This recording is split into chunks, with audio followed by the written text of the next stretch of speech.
Ahaldara view পয়েন্টে এই natural Rabindranath Tagore face হলো সামনের পাহাড়টার আকৃতি, যা দেখলে মনে হয় রবীন্দ্রনাথ ঠাকুর যেন খোলা আকাশের নিচে শুয়ে রয়েছেন। এখানে এখন বেশিরভাগটাই পুরো কুয়াশায় ঢাকা রয়েছে, নাহলে এখান থেকে ভালো সানসেট সানরাইজ দেখা যায়, কাঞ্চনজঙ্ঘাও দেখতে পাওয়া যায়।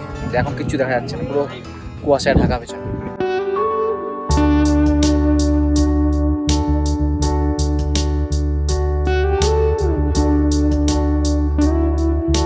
পশ্চিমবঙ্গের দার্জিলিং জেলার একটি জনপ্রিয় স্থান হলো এই অহলদারা ভিউ পয়েন্ট। এটি তার প্রাকৃতিক সৌন্দর্য, মনোরম পরিবেশ এবং কাঞ্চনজঙ্ঘার অসাধারণ দৃশ্যের জন্য বিখ্যাত। এটি সমুদ্রপৃষ্ঠ থেকে প্রায় ৭,০০০ ফুট উচ্চতায় অবস্থিত। স্থানীয় ভাষায় অহলদারা শব্দটির মানে হলো আলো বা জ্যোতি। এই নামটি সম্ভবত এখান থেকে দেখা কাঞ্চনজঙ্ঘার চূড়ায় সূর্যের আলো পড়ার অপূর্ব দৃশ্যের কারণে দেওয়া হয়েছে। ভোরের সূর্যোদয়ের সময় এই দৃশ্য আরও মোহনীয় হয়ে ওঠে।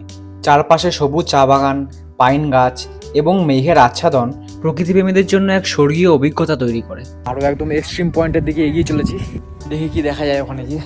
এর নিকটতম রেল স্টেশন হলো নিউ জলপাইগুড়ি, যা প্রায় 50 কিলোমিটার দূরে অবস্থিত। দার্জিলিংয়ের ভিড় থেকে দূরে থাকা এই স্থানটি শান্তিপ্রিয় পর্যটকদের জন্য আদর্শ।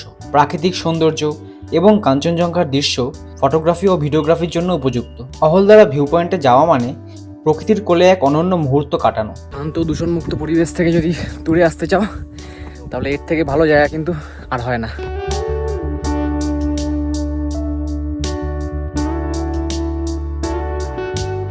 এত সুন্দর জায়গা থেকে কিন্তু চলে যেতে কারোর ইচ্ছা করে না, কিন্তু আমাকে যেতে হচ্ছে আমাদের নেক্সট সাইট সিনের পয়েন্টে।